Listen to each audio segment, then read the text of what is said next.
For our purposes, we refer to the work as the 5 protective factors because we had an issue council called Strengthening Families that was doing different work, a lot of work in financial stability with families.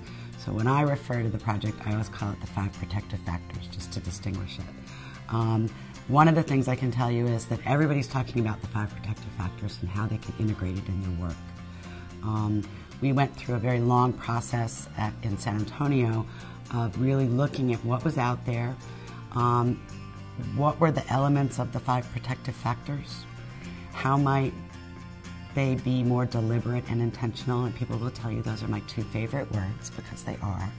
So how could we be more deliberate and intentional about making sure, knowing that those 5 protective factors were an incredible framework for families, that they were a part of all of the work that we did with children. Now, right now, the Children's Issue Council embraced the 5 protective factors. That would include the volunteers.